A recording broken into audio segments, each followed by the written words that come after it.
All right, so we are recording. Hello, everyone. Today is June 14th. We are going to continue on where we left off with 7.8 solvent effects. So if you want to open your PowerPoint notes, I think it's slide 64, 65 where we left off at. So I'll give you a moment to do that.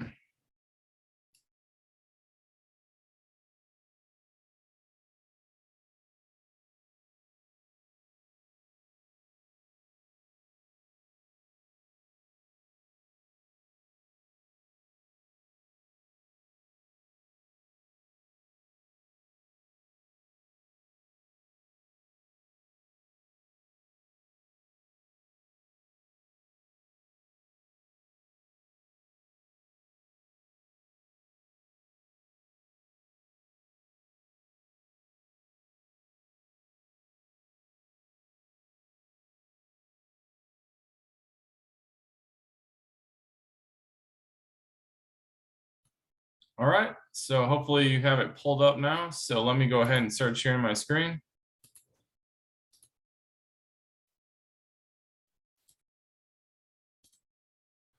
Just a reminder, I know I said this yesterday, but the test is due on Wednesday. So if you haven't, studied or looked at the test, you have 3 hours to take the test. It consists of 30 questions. So please, sometime between now and tomorrow at 11:59 p.m., that test needs to be completed. So I just wanted to let you know. So we looked at solvent effects yesterday. I think we left off on slide 64, but it's okay to start here. Experimental data indicates, remember SN1 and E1, they stand for substitution, nucleophilic, unimolecular, and E1 stands for elimination reactions. And they are going to be stepwise, not concerted. The concerted reactions are SN2 and E2. Let me pull my pen out. So here they're showing you the effects of solvent on SN2. Remember, this is concerted. And what do we mean by concerted again? We have that nucleophile coming in. We have this iodide coming off. So they're happening at the same time. So sometimes I'll draw this with dotted lines. This will be coming in. This will be going off. And we have a transition state. And that's a concerted reaction.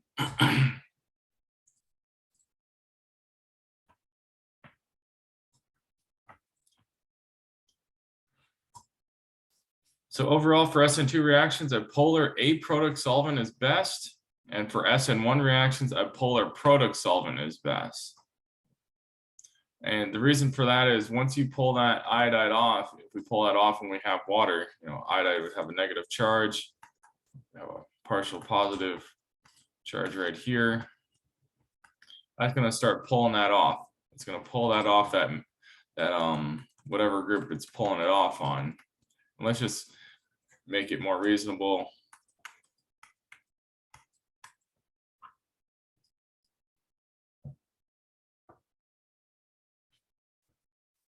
So it's pulling it off right here.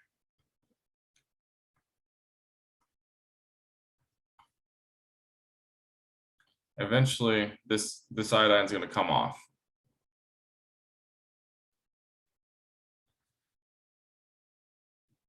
And you can see, so aprotic solvents raise the energy of the nucleophile, which results in lower activation energy and a faster SN2.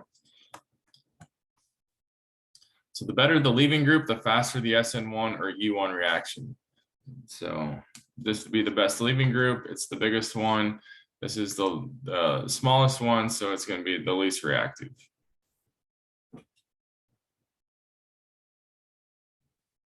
It says the rate determining step is the step where that, this X, and this will be a halide in this case, comes off. So which halide can come off the best? It'll be iodide because it'd be the most stable.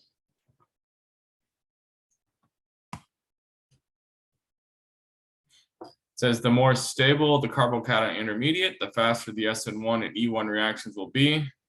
A savolysis of reactions of primary and secondary alkyl halides are often too slow to observe the formation of SN1 and E1 products. And that's because, if we're looking at a primary alkyl halide, that coming off. It's just it's gonna be very slow because this is not very stable right here. It's not as stable as something that, you know, this has resonance right here. This one has resonance. This is a tertiary carbocation. It says, however, tertiary alkyl halides as well as benzylic and allylic halides will undergo savolysis at a practical rate thanks to the stability of the carbocation intermediates. And we can see, you know, the intermediates here is a tertiary, and the other ones we have resonance stabilization.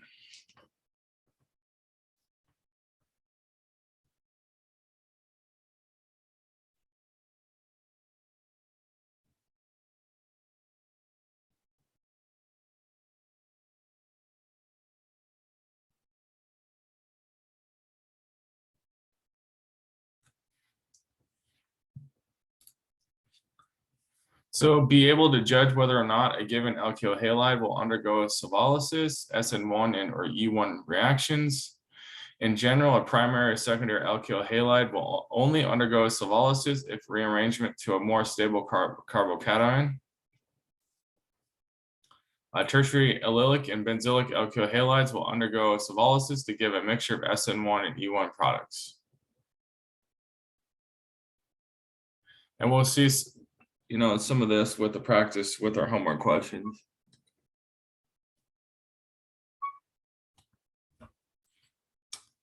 E1 reactions will always give the most stable alkene as the major product, which will be the most substituted alkene. And that's, we talked about this yesterday. The more substituted you are, and what do we mean by that? More stuff you have coming off versus something that just has, you know, hydrogens coming off. This is going to be more stable because it's more substituted. So E1 reactions are regioselective, but we cannot control the regioselectivity like we can with E2 reactions.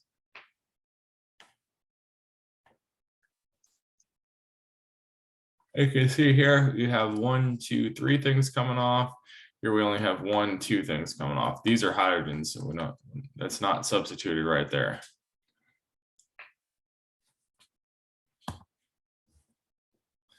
So it's further possible to obtain several alkene stereoisomers in an E1 reaction, as in the following example. So we can get all this. And I said this is the major product of the E1 elimination right here. So it still holds true that the E1 reaction will give the most stable alkene as a major product. When 2 stereoisomers are attained, the least sterically hindered isomer will be more stable. So E1 reactions are stereoselective, but realize a mixture of all possible products is still obtained.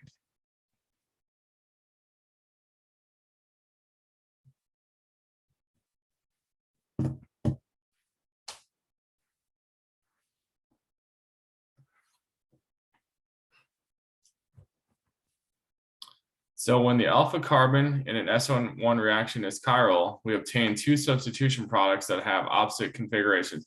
Remember when we were talking about the SN2 reactions, this bromine would be here, and that nucleophile would have trouble coming in. So that's why it came in from the opposite side. That was for the SN2. But for the SN1, you know, this is what we have right here, SN1, you know, that nucleophile can come in here, it can come in here. That's why you can get an inversion of configuration and you get the retention. We talked about the inversion, where if it comes in over here, that's going to flip this to these sides over here.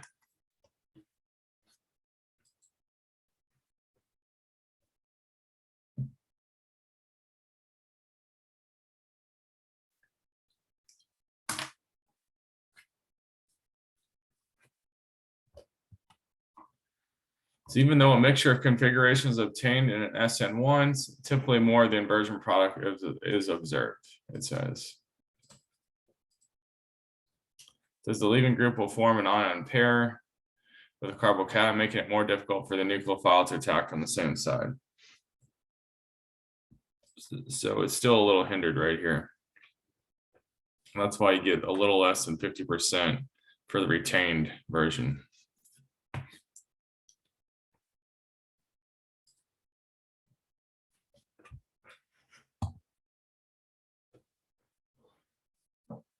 So we'll do, so, it says predicting products and mixtures. By now it should be clear that a number of factors affect the product form when reacting an alkyl halide with a nucleophile and or base. It should also be clear that in many cases, a mixture of substitution and or elimination products will be obtained.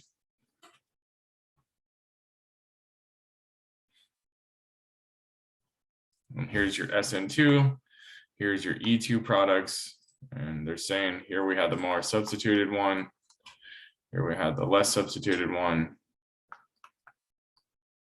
So this is going to be your major product, even though you get all three.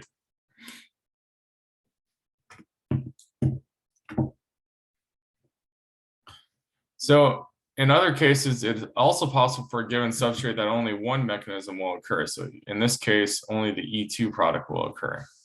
And that means, you have hydrogens here. It's going to pull this here. This will come here, and this will go. So in order to understand how these reactions to transform alkyl halides into a desired compound, one must be able to predict all the products that will form in a given reaction, as well as the major and minor products.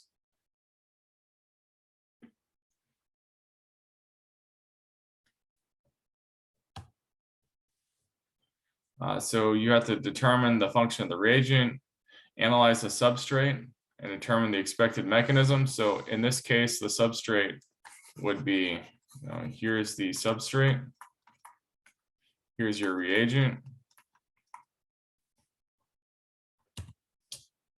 Consider any relevant regiochemical and stereochemical requirements. So remember what kind of reagents promote SN1, SN2, E1, and E2. For SN2, we want a strong nucleophile. For E2, we want a strong base.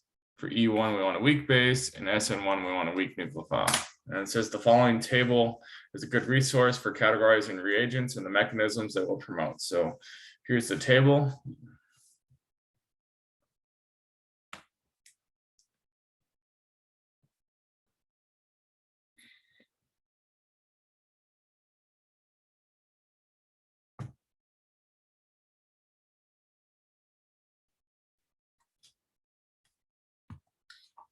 And once you determine which mechanism will be favored by the reagent, analyze the substrate. Is it a primary, secondary, tertiary, to see which mechanism will dominate, and they give you a color-coded guide right here. So if it's a primary carbocation with a weak base or weak nucleophile, it's just not going to happen. That's what that X means.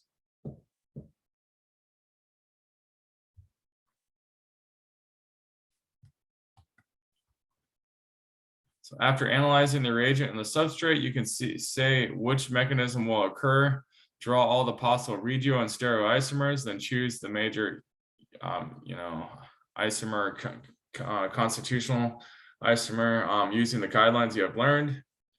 For SN2, you'll observe a single product, which is the inversion of configuration of the alpha carbon. So this is the alpha carbon right here. And the nucleophile replaces the leaving group with inversion of configuration.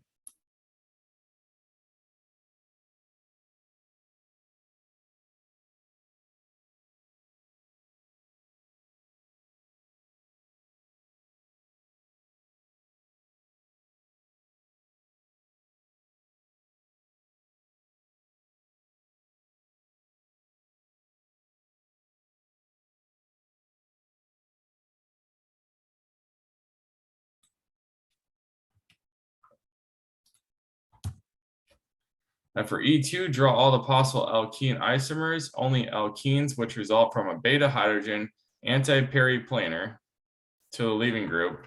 So remember the anti-periplanar, if we're looking at a Newman projection, you have some group here, and we'll call the other group coming down the Z position. So it'd be anti-periplanar.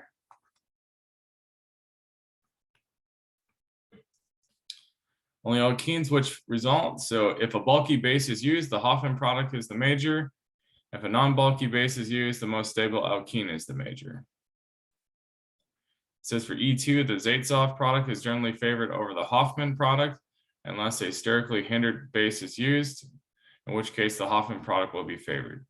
We discussed those terms, Hoffman and Zaitsev products, previously in this lecture. So I think we do have some homework questions on that. So we'll come back to that.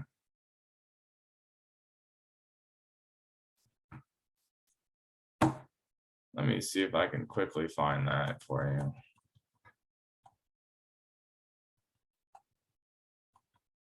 Here's the anti-periplanar that they mentioned. You can see that's on the opposite sides right here. Let's see. And here's your Zaitsev product, and here's your Hoffman product.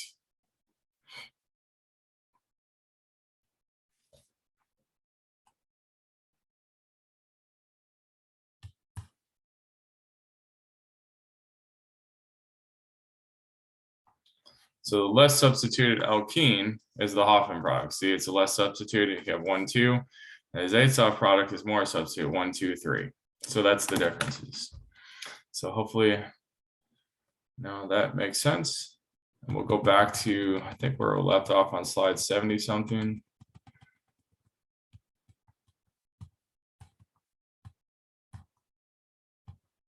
Okay, so for SN1, draw the carbocation intermediate. Consider if it will rearrange. If not, then attach a nucleophile to the carbocation. If it rearranges, draw the resulting carbocation, then attach the nucleophile to it. So if a carbon is formed by the attack, then the two products are the RNS. Why is that? Because you're going to have this carbocation and you're going to have that nucleophile, and it can attack this way or it can attack the other way. So that's how you're going to get the RRS.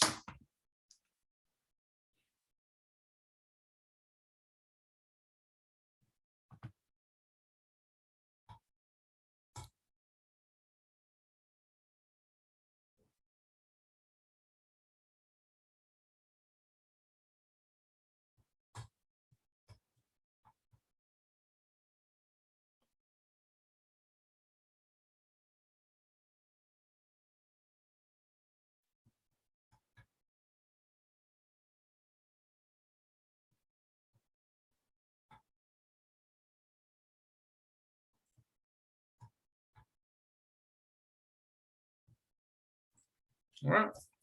So for E1, draw the carbocation formed from the loss of the leaving group. If it were rearranged, draw. So remember the rearrangements. You have the hydride shift or the methyl shift. So you have a hydride shift or you have a methyl shift. Then draw all the possible alkene isomers resulting from the elimination of a beta hydrogen. The major product will always be the most stable alkene.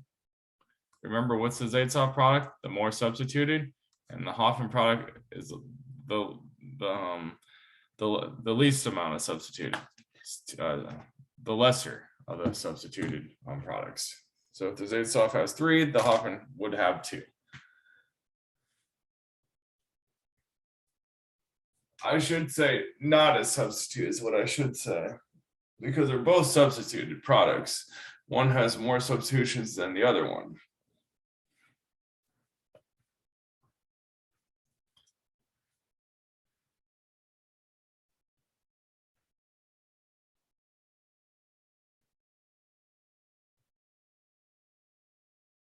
You know, this kind of, so, you know, the Zaitsev would be the more substituted, and this would be, you know, it would not, so I learned something yesterday. I was watching my business class, and they had a spectrum, and this kind of has to deal with this. It's a satisfaction spectrum, and you can either be highly satisfied or you can be not as satisfied. So it's the same thing here. You can either be more substituted or you can be, you know, less substituted. So it's the same concept. So predict the product of each. So, you know, what we'll have homework questions on this. So I'm going to leave these kind of questions because we have 30 homework questions. We will get to some of that on our homework.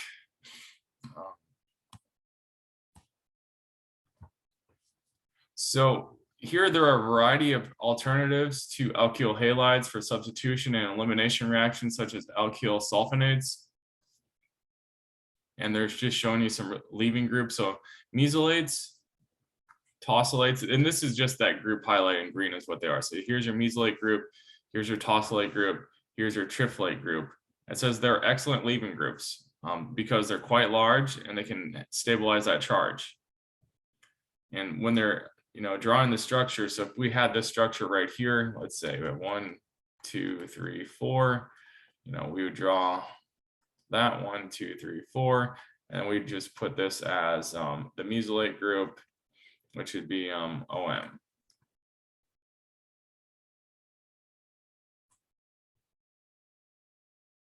OMS, sorry about that. So we put OMS, which would be the mesylate.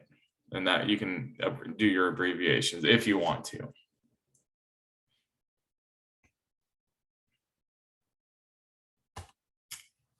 So sulfonates are such good leaving groups because they're very stable. Like halides, they're conjugate bases of strong acids. So sulfonate leaving groups are resonance stabilized. And based on pKa values, which sulfonate is the best leaving group?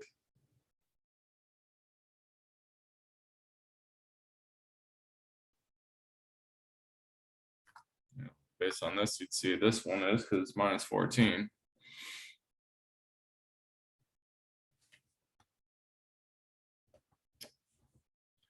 Well, sulfonates are made from the corresponding alcohol. We have an alcohol, we have a tosyl chloride, and they're just showing you how to make these sulfolates.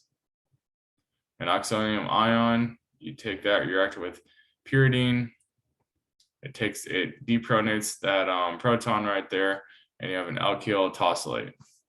And we realized we were just strapping the TS group to the oxygen of the alcohol, no change in the carbon. So alcohols are not good leaving groups. And when you put that tosylate group on there, it is a good leaving group because think about this. We have this whole group right here now is this thing right here. And that's going to be an excellent leaving group because it can have charge stabilization.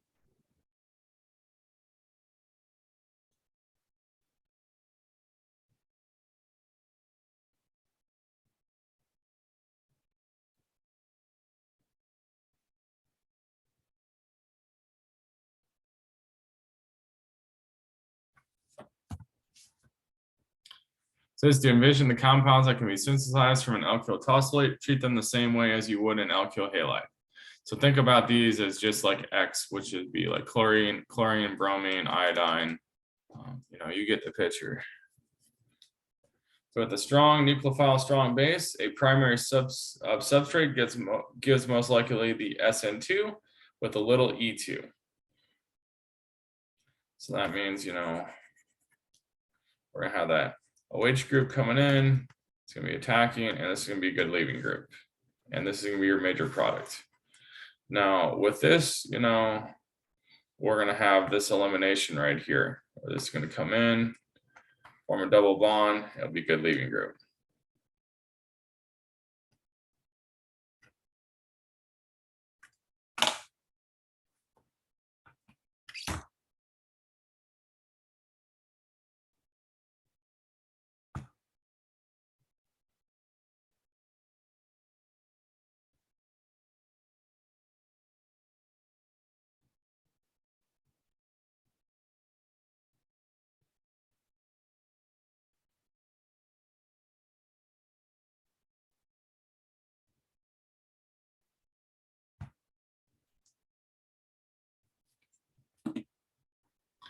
Alcohols can also be used in substitution and elimination reactions and used as starting materials to make alkyl halides and alkenes. So we have the primary alcohol, primary bromide. It says we need a strongly acidic conditions to do these reactions because OH is a bad leaving group. And we were, HBr is a strong acid, so it's going to donate that proton. And once that proton's donated, it becomes, why is there a positive right there? Because remember H2O, that oxygen has 6 - 6. In this case, it's 6 - 5. That's how you get the positive. So it's a good leaving group because then it can be, H2O. And then that bromine can come in because there'll be a cation right here. and will form this compound.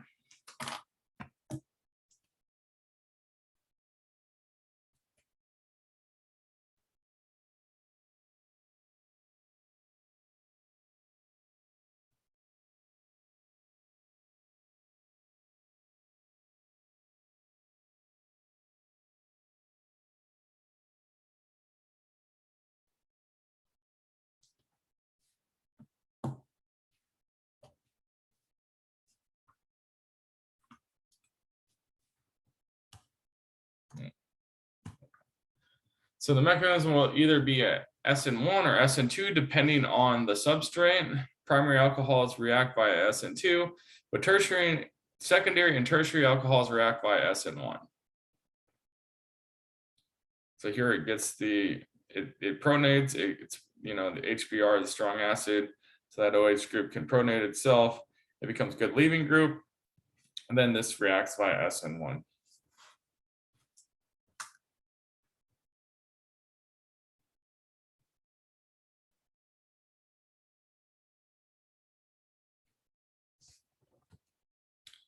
Alcohols will undergo E1 elimination, reacting with H2SO4. This is another strong acid, that's sulfuric acid.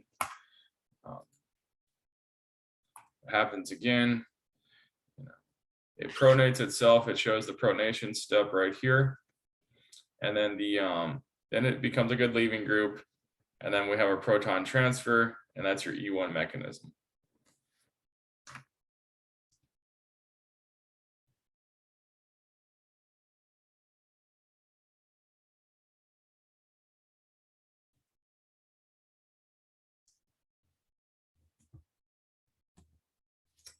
So the whole point to organic synthesis is to make valuable complex compounds from cheap and readily available starting materials. You now know how to make a variety of compounds starting with an alkyl halide. All right, just giving you an example, and we're going to see more examples in our homework questions. It says in order to envision a desired compound, how a desired compound can be made, you need to be able to recall the reactions. So that just deals with practice. So when thinking about how to make something first, we first think about what the finished product will look like. If we were building a brick house, we would first imagine what the house will look like. That's why you have drafting plans. Same thing with this. Organic synthesis is the same way. We first look at the desired product, and from there we can decide on what substrates and reactants we would need to use to make it. And this approach is called retrosynthetic analysis.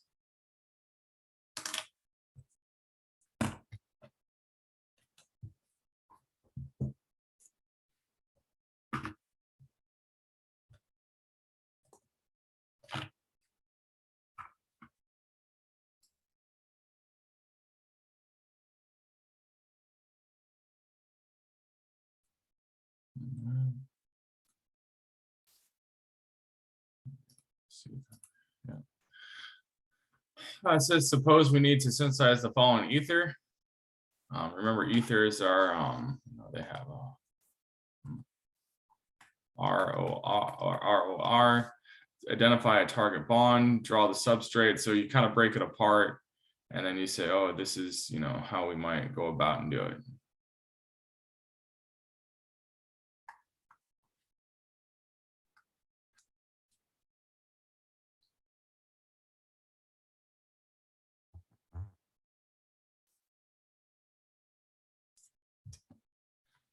So there are two carbon-oxygen bonds. We'll need an alkoxide ion and alkyl bromide. These are the reactants we would need. So you'll have to start thinking a little backwards. Then you can go through some verification steps. You can draw it out, see if it makes sense. And this stuff takes time. This only happens with practice.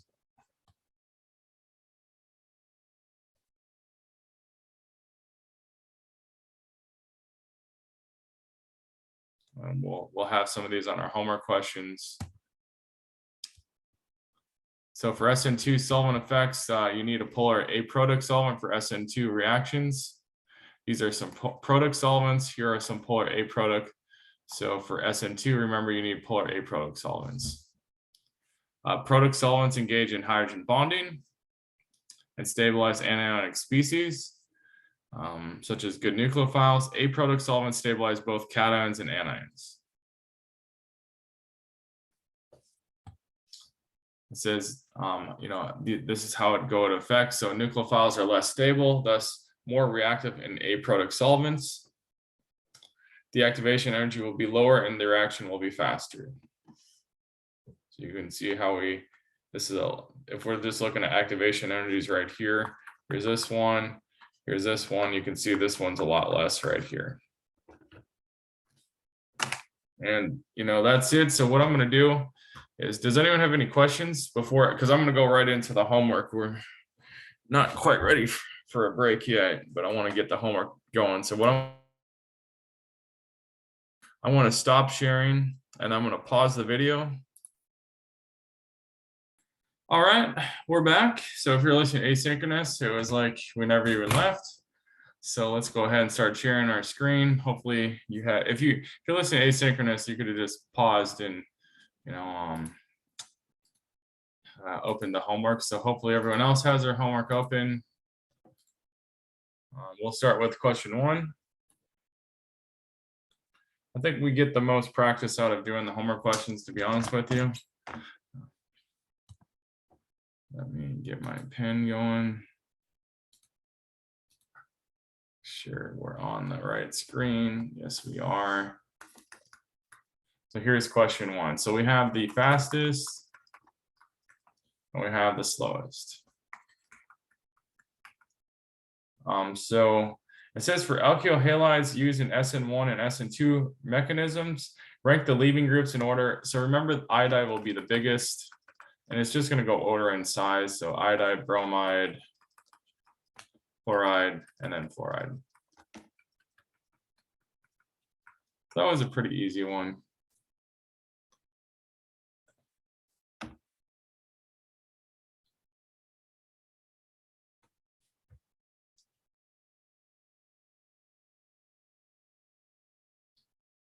And once we finish the homework today, this is all I have plans on doing.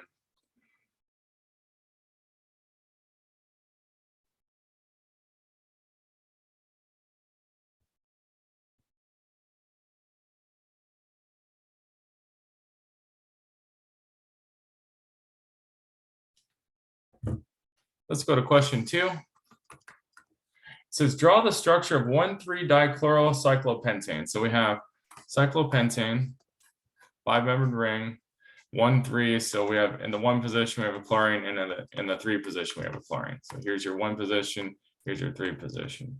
So again, they're starting us off pretty easy here.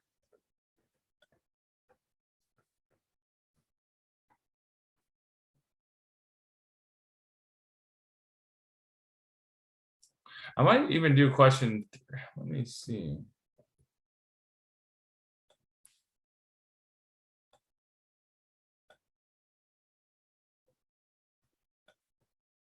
I'm going to do question 3 here too. They give us a branched alkane and they want the IUPAC name, and we're going to select 6,2-fluoropropyl 3,7-dimethyldecaine. That's what that is.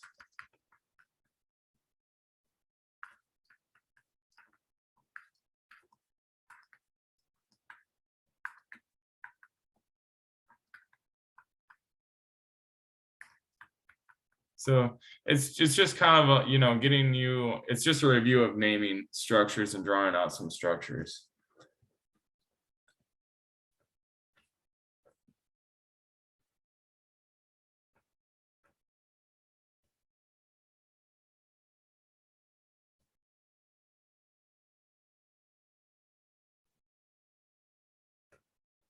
Any questions so far? Okay. We'll go on to question 4. So question 4 says, consider the alkyl halide, and they draw this. I'll just draw it real quick for you. They have this alkyl halide. So what is the common name? That's going to be cyclopentyl bromide. So we have cyclopentyl bromide. And what type of alkyl halide is this? It's a secondary one because, you have 1 carbon here, 2 carbons here, so you're going to pick secondary.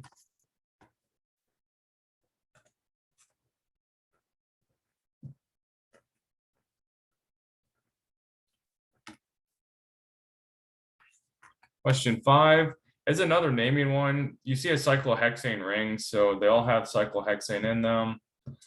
But at the 2 position, you have an iodine, so you have 2-iodo,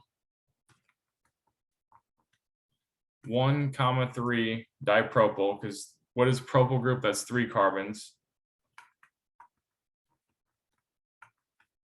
Cyclohexane.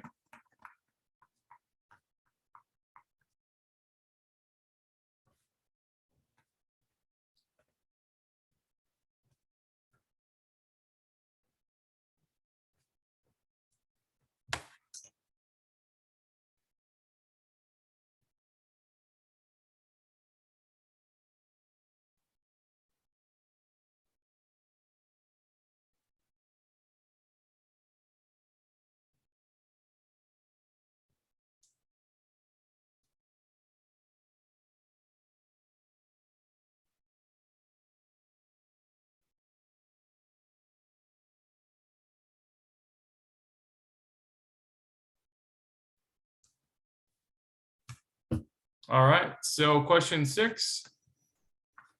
All we have to do is draw a curved arrow for an SN2 reaction. So they give us this methyl halide, and we have an OH group coming in,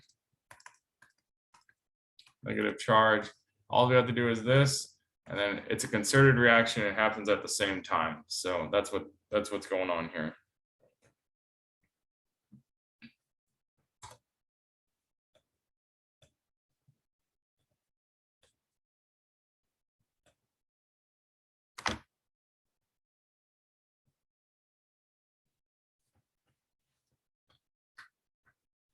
In question 7, I'm going to draw it on the same one. They give us this compound here.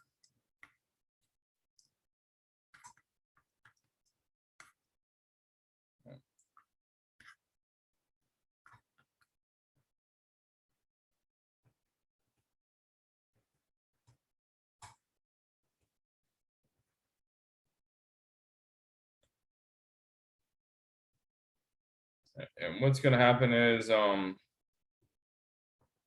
this is really going to proceed by an SN2 reaction where the nucleophile is going to come in from the backside. So it's gonna flip. So if this hydrogen is going in the back, it's going to be going in the front, because you're going to have this carbanion coming in here. This is going to be a good leaving group.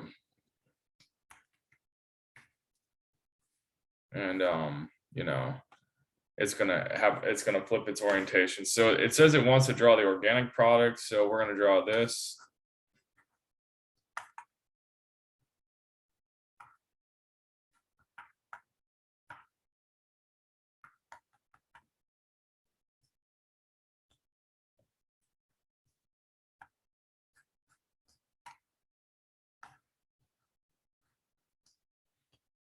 Yeah. And then it wants the inorganic product. Well, the inorganic product is just going to be the chloride group. It says select the statement that properly identifies the nucleophile and substrate. You're going to select option A. And option A is, that, let me see, that 1, 2, 3, 4, 5, that pentyl chloride group is the substrate. The C triple bond to the nitrogen is the nucleophile. That's the cyanyl group, and the chlorine is the leaving group. So you're going to pick option A. That's the first option. There's only 3 options. You'll pick the first one.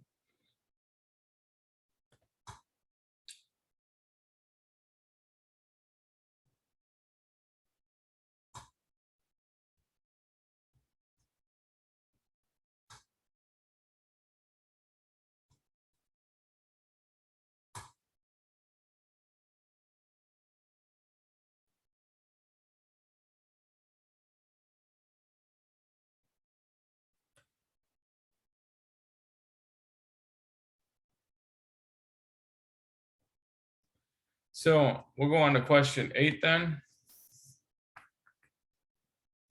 Question 8 says you have, oh, that's not letting me write. There we go.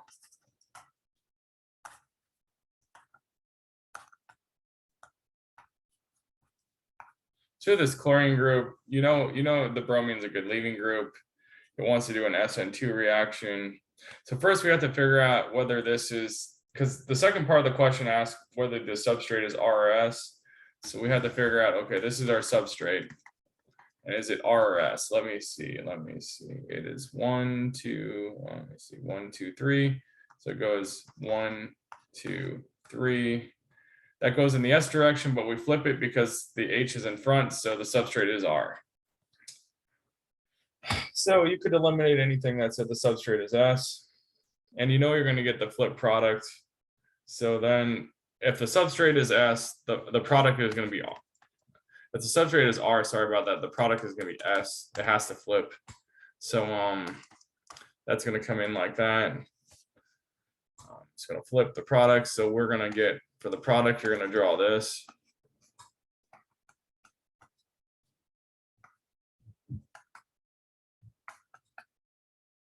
And, we can see if we drew it right, here we have 1, 2, 3, that goes in an R, but we flip it, so this is S. So that's drawn correct.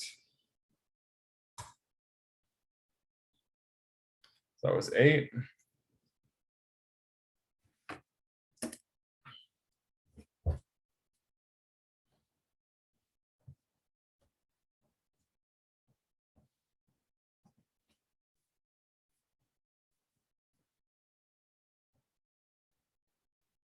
We'll go to question 9.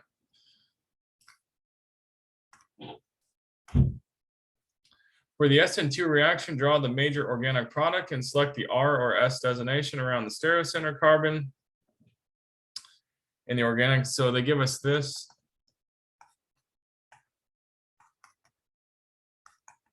And then we have a fluoride minus coming in. So we're going to have an inversion.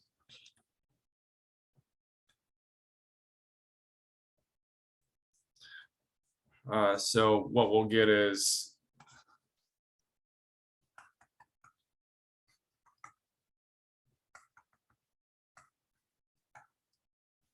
that. So let me see. 1, 2, 3.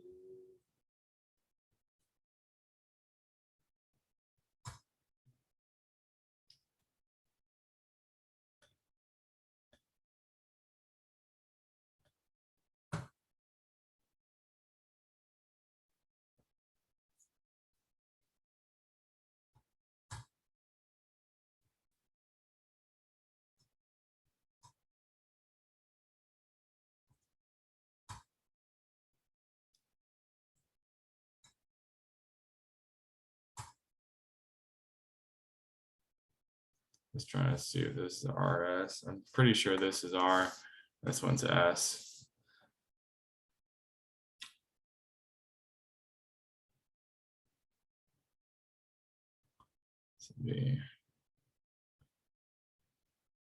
Sorry about that. There should be an iodide here.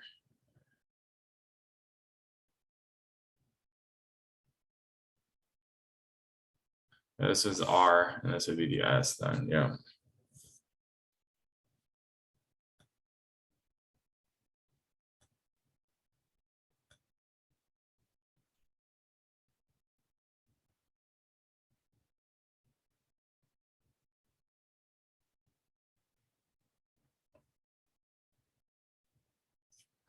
I got this because I put it like this in my mind. I put the I here. Let me see, how did I do that? I kind of was playing with it in my mind. CH3 here and D here. This goes in an R position. So that's how I was looking at it. But this is where it comes a really good, it's really helpful to actually have a model set. That way you don't have to imagine this stuff in your mind. Any questions so far?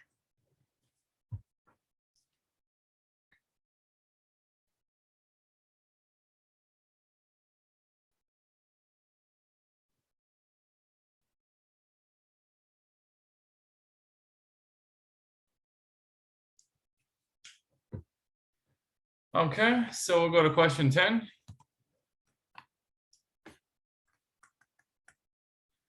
It says draw curved arrows. So it's giving you practice with arrow pushing. We have this. It doesn't, I can't even hardly see that. Let me see. Oh, it's iodine. So we have this cyanyl group.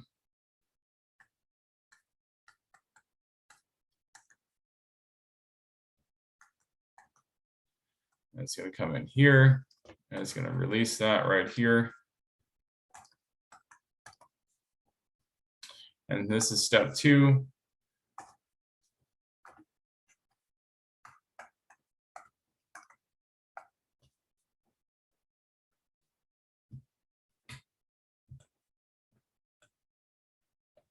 So that wasn't too bad.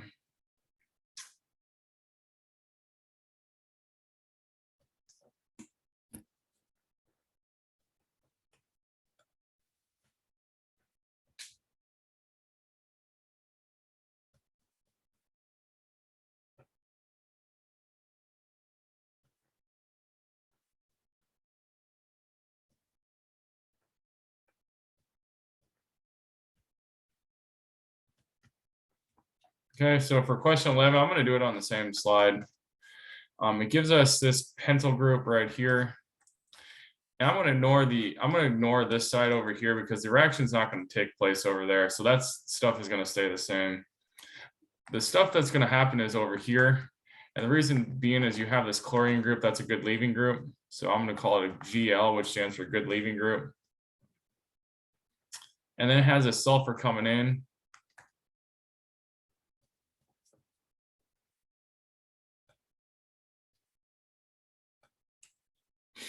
So that sulfur has a methyl group attached to it. And it's going to come, I should draw it over like this. This will be better for you to see. It's going to come in like this, and we're going to have an inversion here. So we're going to have an inversion. So if we do that, like I said, this stuff on this side stays the same. That's why I said ignore it. But we have the inversion here. So if that hydrogen was up here, it's going to be down on this side. Now the sulfur is going to be in the up position with that methyl group.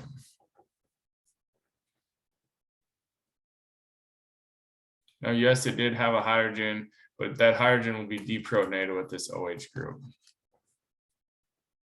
So that's what we get. So which terms characterize the product? You know,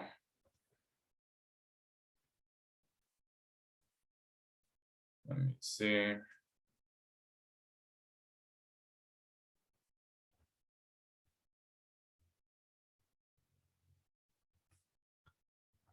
This stuff would be S, this stuff would be R. So it'd be 1R, 3S. Oh.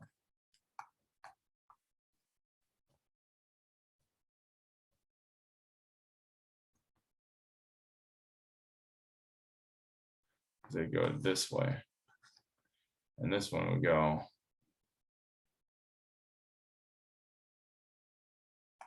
that way.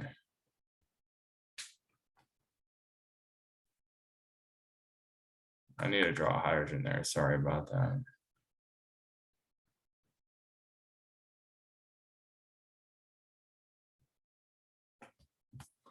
And it's going to be chiral.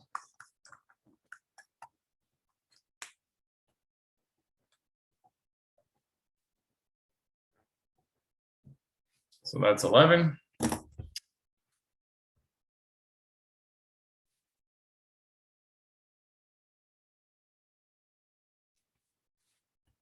Let's do one more and we'll take a break then after 12.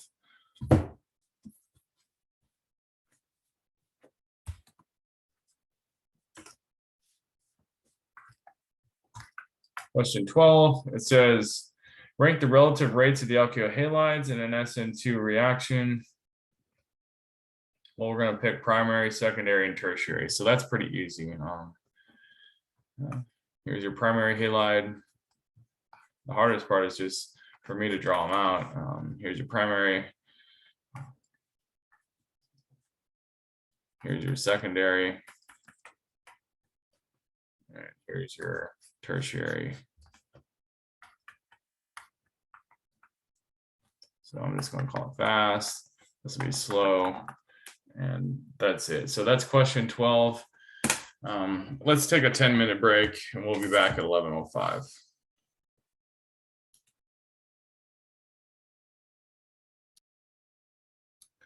All right, we're going to resume our recording. Hopefully you had a nice 10-minute break.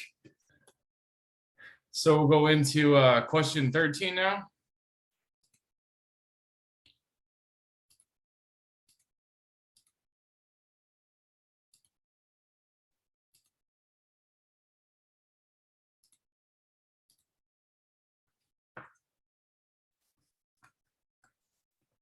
So question 13 says classify these solvents as either protic or aprotic.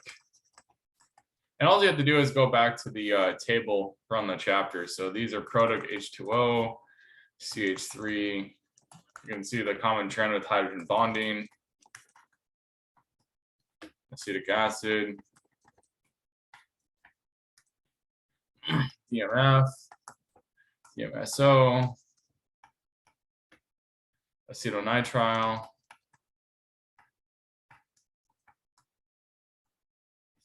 and acetone. We have our protic and aprotic.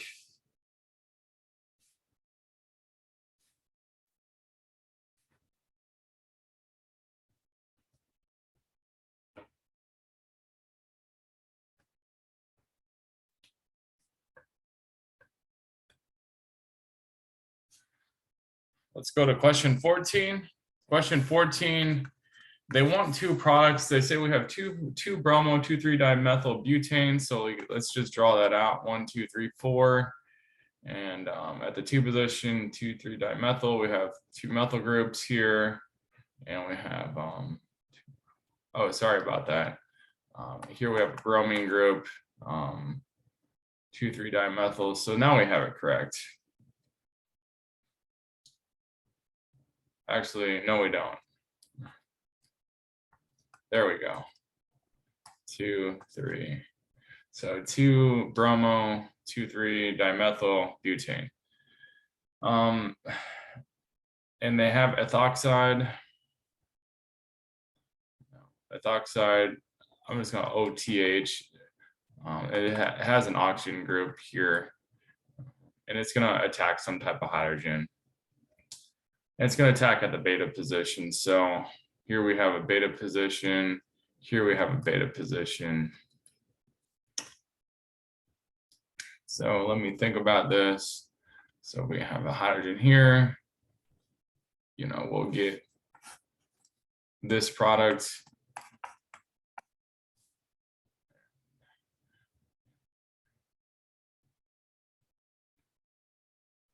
We have a hydrogen here. You know, that's going to take that. That's going to form the double bond here. And this product will be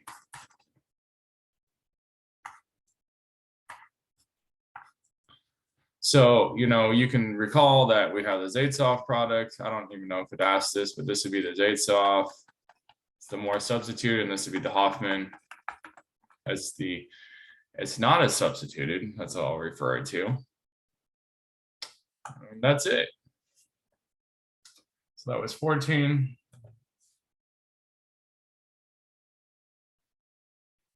Any questions on that?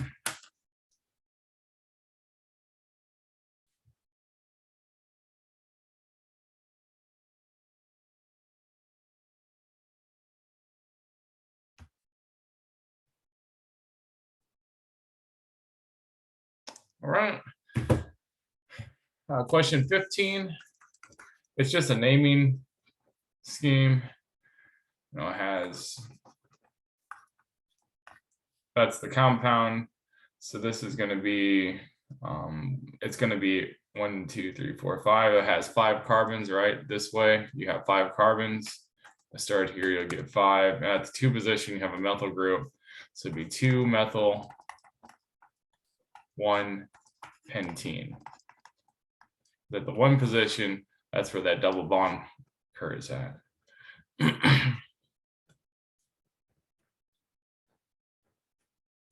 At 16, they just want us to draw a structure, 3,4-dimethyl cyclohexene. So why don't we do that? So we have a cyclohexene group. So this would be the 1, 2. At the 3 position, we have a methyl group, and at the 4 position, we have a methyl group. So that should get you 16. You may have to add hydrogens in here, but if you don't know where the hydrogens go, just ask me and I can put them in there. We'll have one here.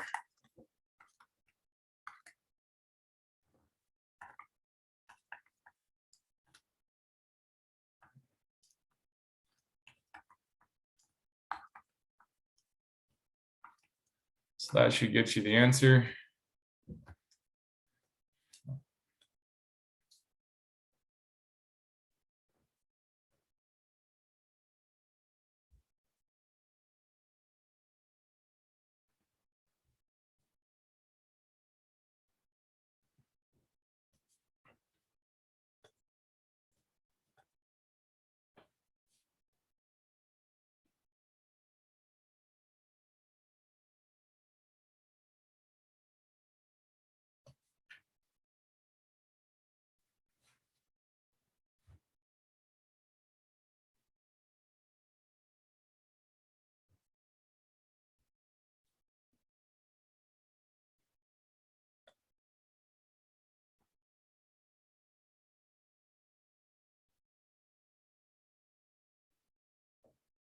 All right, so let's go to 17.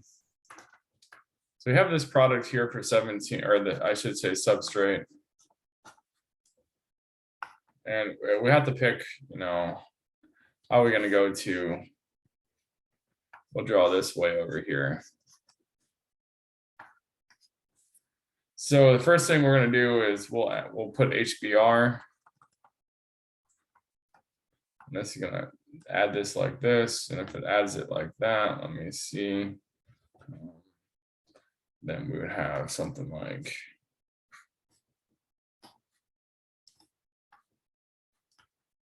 that. Right there.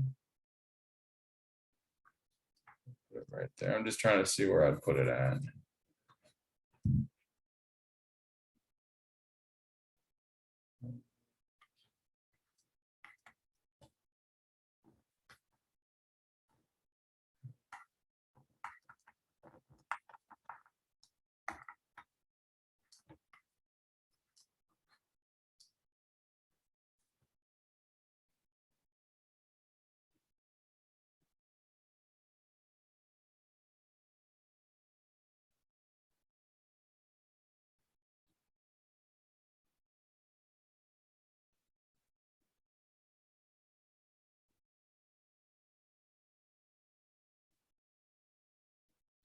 So our two groups, so we're going to use HBr. CH3, CH2. Oh.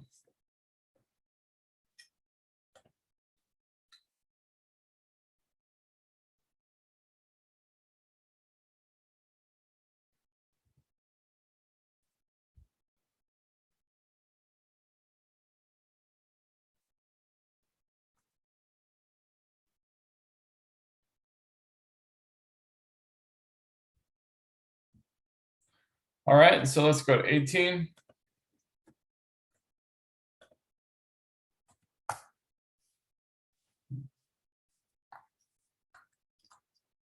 Let's give the product of the bimolecular elimination from each of the isomeric halogenated compounds.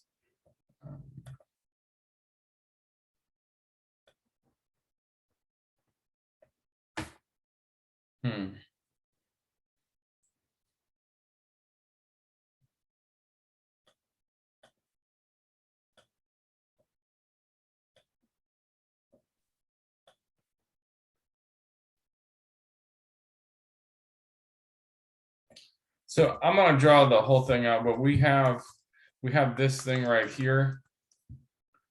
I have this right here, and you got the other stuff coming off. Let's just call this R. And you have this methyl group coming here. You have this coming here. I'm going to call this R. And you have some type of nucleophile. That KOTBU, that's a nucleophile, so I'm just going to call it NU.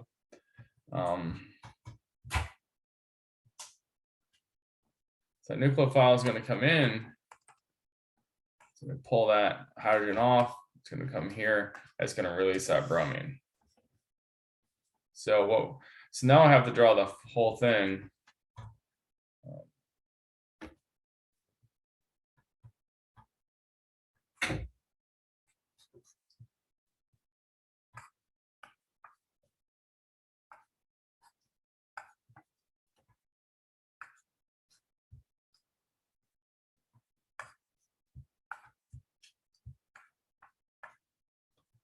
So that's what we get.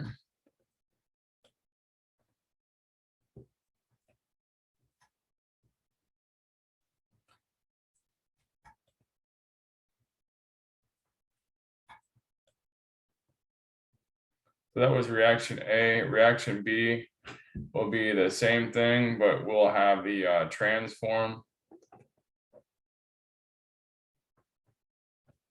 So B will be the transform. Oh, where's my marker?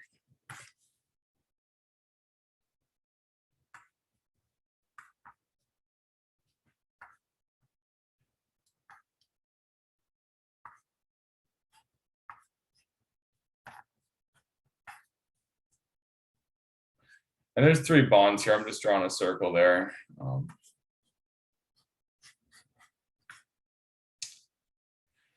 It says one of these compounds undergoes elimination 50 times faster. Which one and why? And reaction B is going to be the one, and that's because you'd have to draw the Newman projections for this. And you'll see if you draw the Newman projections for this, they're going to be anti to each other.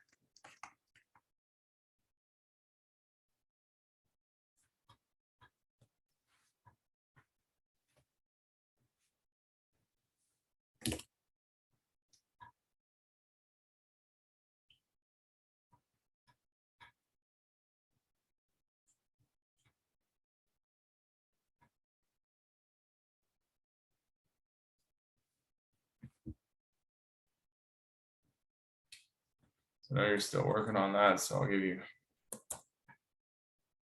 time to do that.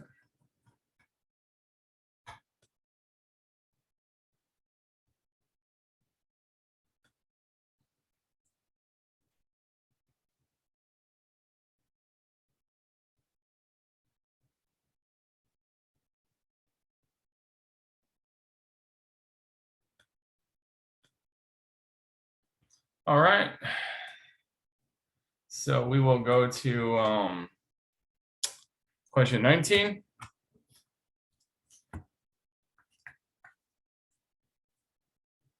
No.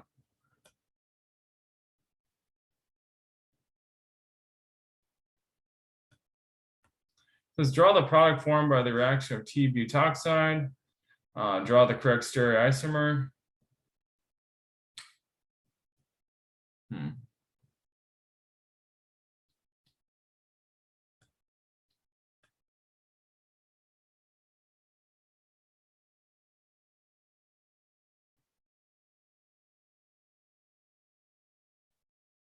So we're going to get since this is a T-butoxide, this is really going to favor an E2 reaction of that secondary halide. And for the elimination to occur, the beta hydrogen must be an anti-periplanar. And for that to happen, we're going to get the E isomer. So we'll get the E isomer when we do that. And then the E isomer is this.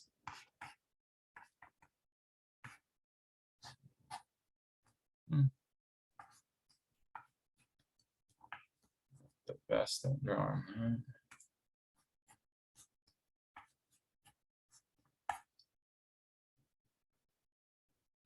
This is your E isomer. So we have an E2 reaction where we have that nucleophile. It's gonna pull off a proton. So the nucleophile will pull off the proton. That's gonna form your double bond. That's gonna release your bromine.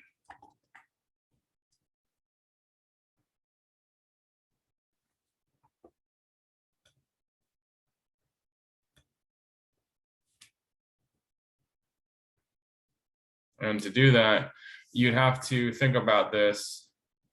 in this fashion right here. You have to think about it like, okay, we have that hydrogen, CH3, CH2, CH3. That bromine is anticoplanar, isn't it? And here we have hydrogen, and I'm just going to call this a pH group. That's a phenyl group.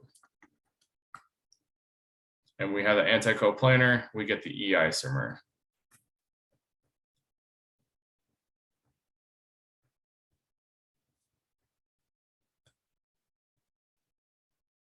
Again, it's really helpful to have a model set. I'm being very honest with you. And for the phenyl group, you can use another color, say red or orange or yellow. You don't have to make the whole phenyl group, just use a color and designate that the phenyl group.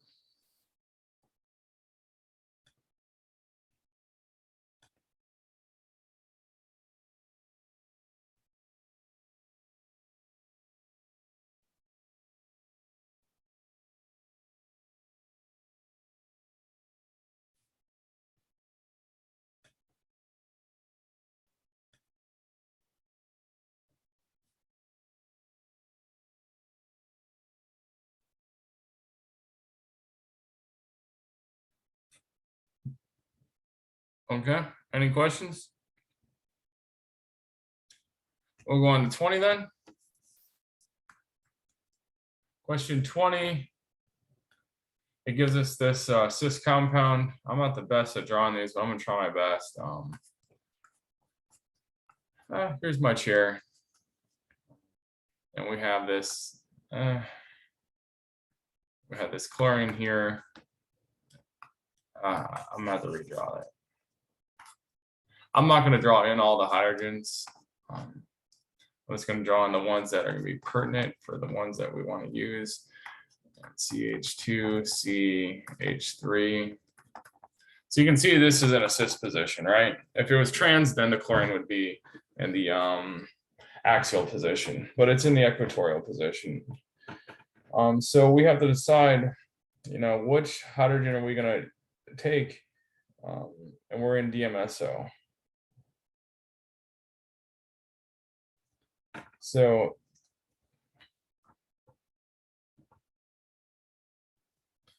let me see. There's a hydrogen right here.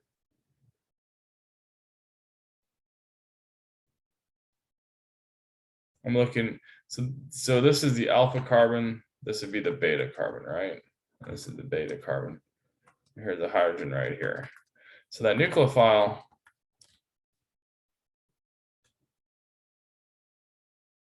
and the nucleophile is hydroxide, so I'll just draw it hydroxide. Well, this is your nucleophile. So it can either take this one or it can take this one.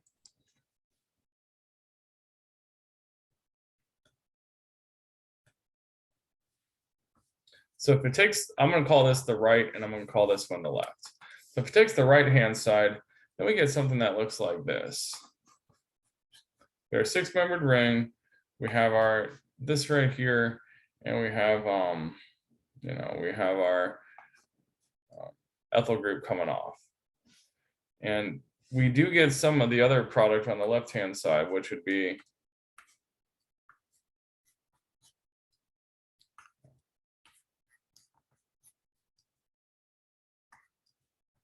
we do get some of this though too. We get some, our major product is here.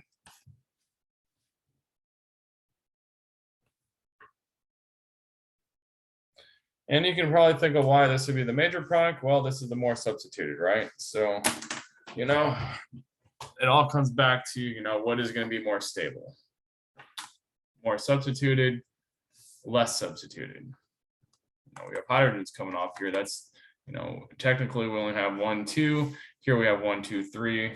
So, you're going to select this one.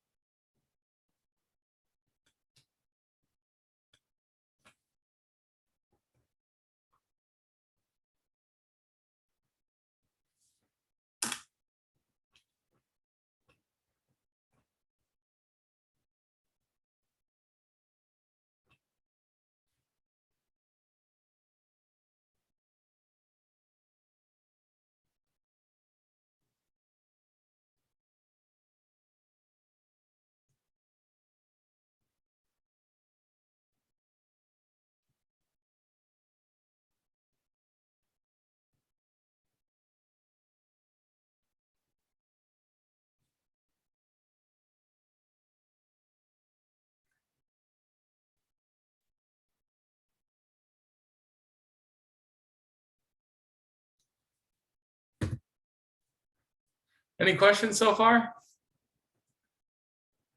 Any questions of why I did what I did on this?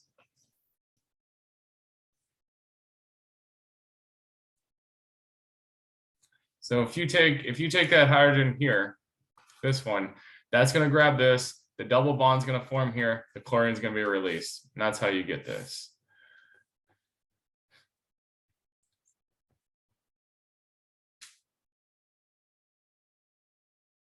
All right. I don't see any questions, so we'll go on. 21. Select the mechanism where the concentration of the nucleophile or base has no effect on the reaction. So we're talking about, okay, the nucleophile, it's not going to have no effect on the reaction. You only see this when, okay, we have, I'm going to call this X, we'll call this R's. So if this leaves, what's the first step when this leaves? We're going to call this a stepwise. So we've been talking about a lot of stepwise reactions there, SN1 and E1. So the nucleophile has no effect on, how fast this goes. This is the RDS, or the rate determining step. That's 21.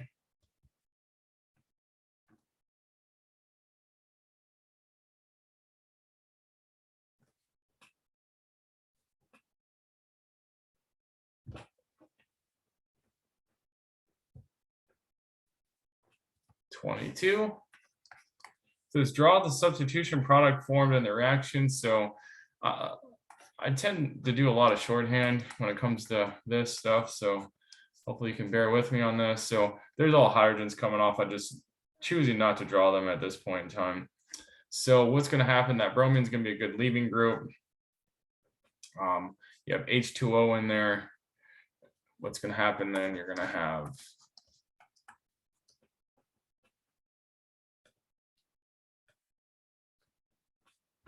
carbocation. You got some water in there. Now, water can deprotonate itself. Now, if we have this reaction, you get some H3O plus. We also get some OH minus. You can think about this coming in here like this. If it does come in there like that, we have this.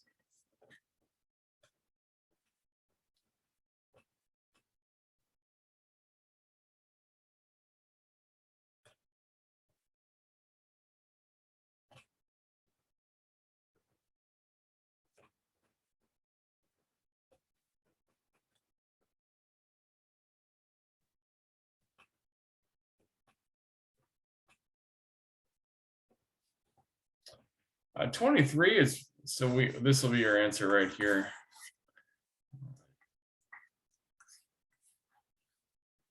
Uh, 23, it's kind of interesting. It says draw the curved arrow. It's really similar to what we just did. We had this bromine. So this is going to come off like that. That's going to be your first step. This is S1. So S2. So once we have that, we have our carbocation, right? And it wants us to give the elimination product now. So now we have to give the elimination product with the water.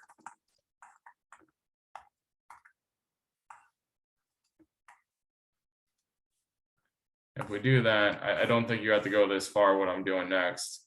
You're going to have this right here. Plus H3O plus. So that was your step 1 and step 2.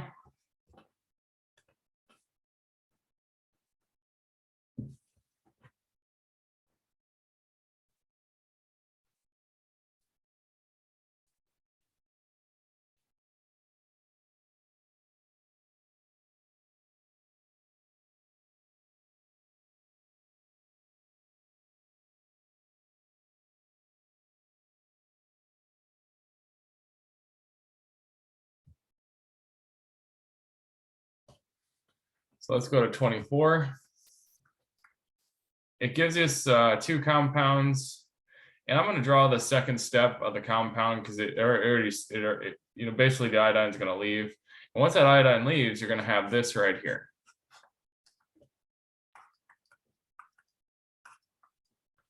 We can think if we have a 1,2 methyl shift, what are we going to get?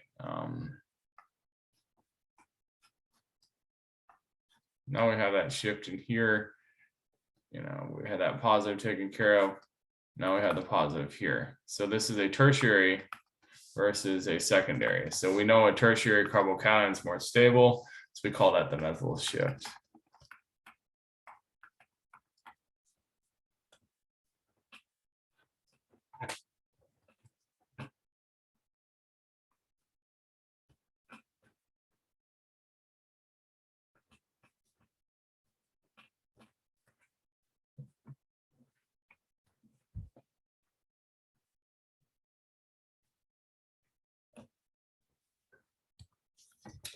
'25.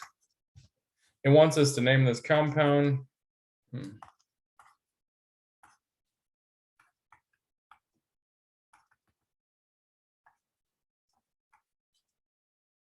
why don't we go ahead and name it? Let's see. We have 1, 2, 3. We go this way. This would be R. So we know it's R. At the 1, 2, 3 position, we have a bromine. At the 2 position, we have a methyl group, and at the 3 position, we have a methyl group. So 1, 2, 3, 4, 5. So we have R, 3 bromo, 2, 3 dimethyl pentane.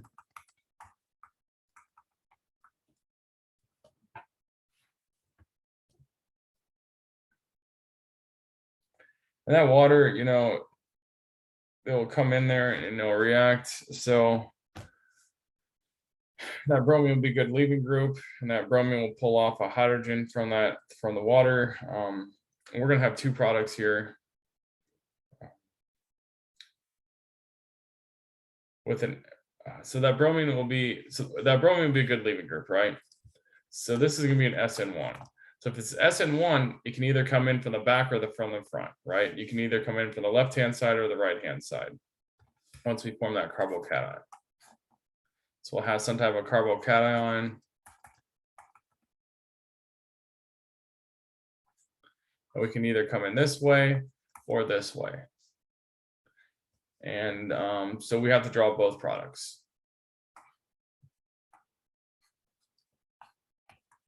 Remember, the inverted product would be the major product, but it's not asking for that. It just no, it's not even letting me delete that one. Okay, so we won't go there. Oh, then it did.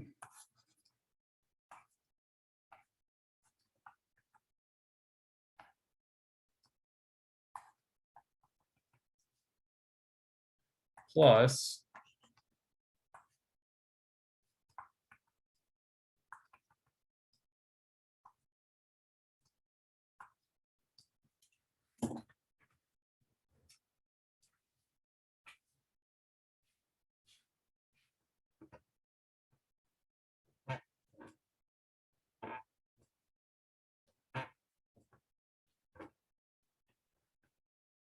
so any questions on that? Because you can either come in from the left side or the right side, right? So depending on which side you're going to come in at, you know, you're going to get some of this product right here, which nothing happened. And you're also going to get some of the inverted products over here.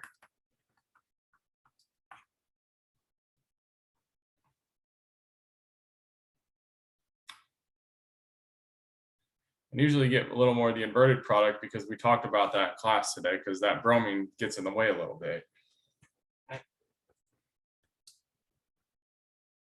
All right, so we are going on to 26. So hopefully 25 makes sense. 26 says, consider what time does this class officially end? I don't know if it's 1:40 or 1:45. I forgot, to be honest with you. Consider the 2 similar alkyl halides. They give us a deuterated form.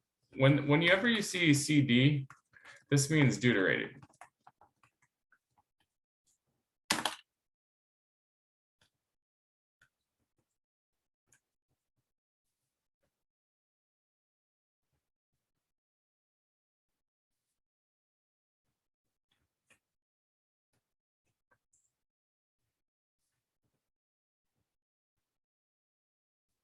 And what is deuterium? Deuterium is, you know, we have hydrogen, right? But deuterium would have one neutron and one proton. Because usually hydrogen just has one proton and 0 neutrons, right? So that would be deuterium. Let me go back to the question. It says, which compound will undergo E2 elimination at a faster rate? And the reason, so you're going to select option 2, and that's because CH bonds break easier. And they talk about it in the book about CD bonds, they're harder to break.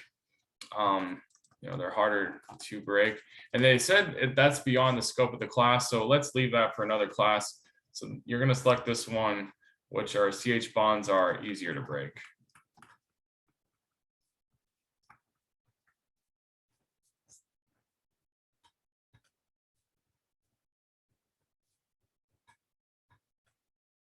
And I think that's a good spot to leave off on because I don't want to rush, you know. We got through a lot of the homework today. The homework's not due till June 17th. So remember, if you are listening asynchronously, you know, it is still your responsibility to get the homework done by June 17th. So please don't forget, you know, it's your job actually, just like when I'm taking my class right now, it's my job to do the homework on time. I'm being honest with you.